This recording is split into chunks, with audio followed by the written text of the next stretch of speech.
Hi, I'm Sandra Knatzer. The module we'll be discussing now is Assessments and Evaluations for Deaf and Hard of Hearing Children, Part 2, School Age. This is Module 4, the Full and Individual Evaluation. This module is Module 4 out of 7 modules. We'll begin today by discussing and reviewing the special education rules and regulations pertaining to evaluation. The first regulation that we will look at is our federal law, IDEA 2004. Then we have our Texas rules, our commissioner's rules, the Texas Administrative Code, and we have our state law in Texas, the Texas Education Code.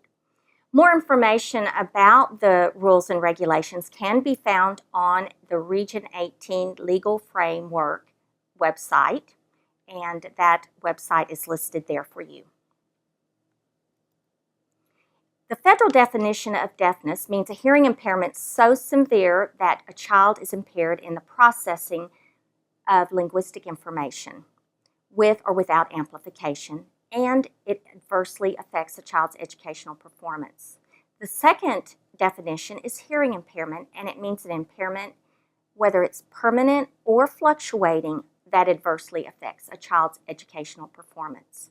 It's also not included in the definition of deafness.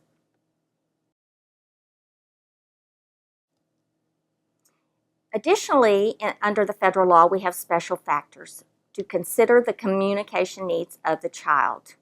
In that area, we must consider not only their language and communication needs, but we need to consider the opportunities for their direct communications with peers, professional personnel in the child's language and communication mode.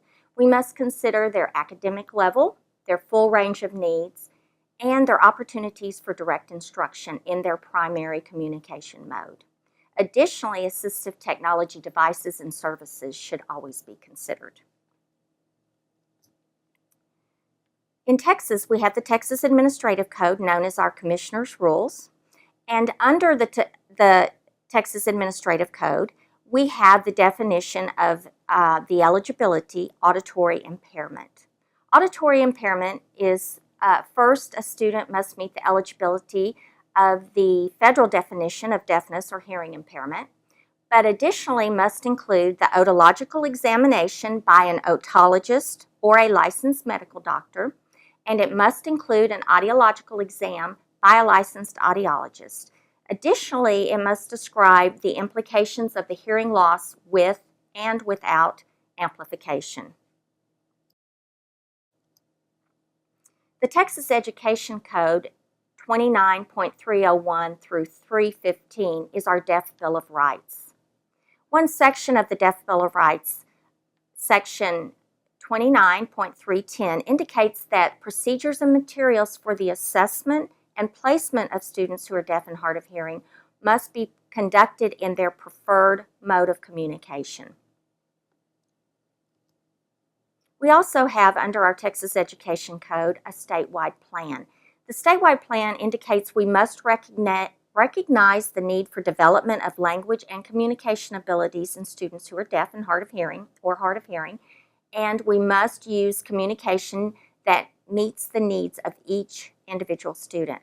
We must ascertain their potential for communication through a variety of means: oral, fingerspelling, or sign language. Under the federal law, we have a definition for special education eligibility. The first part of that is that special education means specially designed instruction that is at no cost to parents and meets the unique needs of a child with a disability. The second part to that is the definition of a child with a disability. There are 13 disabilities under the federal law, and a child with a disability would meet the criteria for one of those eligibilities, such as hearing impairment or speech or language impairment. And the child would need specially designed instruction. Under our federal law, students must be evaluated before entering special education. This may occur when they are receiving services as a child, as an infant, 0 to 2 years of age, and prior to entering public school, or it may happen when a parent refers a student for special education, or later in school if a child has been identified with a hearing loss. A written report is required, and in Texas, this report is called a full individual and initial evaluation when a student is first referred for services. It must be completed no later than the 60th calendar day following the date in which the school has received a written consent from the parent or legal guardian requesting the evaluation. It should also be conducted using procedures that are appropriate for that student's method of communication. A reevaluation occurs not more than once a year unless the parent and the public agency agree otherwise, and it must occur at least once every 3 years unless the parent and the public agency agree that a reevaluation is not necessary. These evaluations are required if a student is in special education. During an evaluation, there are 4 types of data that should be considered: informal data, criterion reference data, curriculum-based data, and norm reference data. Informal data includes observations of students in the classroom, parent information, teacher reports. It could include grades, anecdotal records, work samples from the student. Criterion referenced information would include state assessment results. It could be early reading inventories.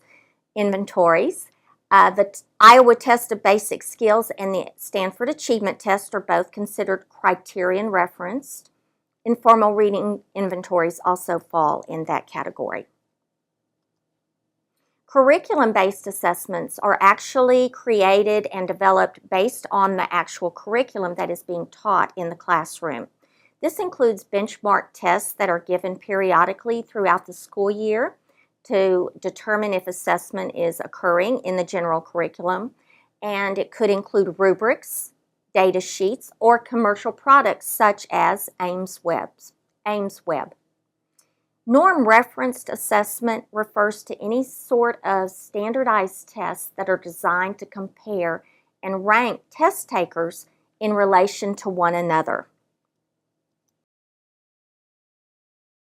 So norm-referenced tests are considered standardized assessment. And a standardized test is any form of a test that requires all the test takers to answer the same questions or a selection of questions from a common bank of questions. And they must answer them in the same way. And it's scored in a consistent or standardized manner, so it makes it possible to compare the performance of individual students or groups of students. There are some issues with standardized testing for our students who are deaf or hard of hearing. Standardized assessment presumes that there is a certain level of English proficiency that's not necessarily present among students who are deaf. So some of the problems include the difficulties with English, having diverse modalities of communications, possibly having deficient reading skills. There may be culturally related differences or experiences among students who are deaf or hard of hearing. And there could also be some considerations for the validity and reliability of the test results when students who are deaf or hard of hearing are administered standardized assessments. So, departure from standard procedures will depend on the test itself and the instructions for the test and the task involved. We're told from research that minor procedural modifications don't usually invalidate the test results unless they change the nature of the test, but major procedural modifications could likely invalidate the test results. So evaluators, when conducting evaluations with students who are deaf or hard of hearing, need to use their professional judgment, and they need to refer to the instructions from their manuals for test administration, and determine if major procedural modifications have occurred in a standardized assessment. This information will be reported in the full and individual evaluation.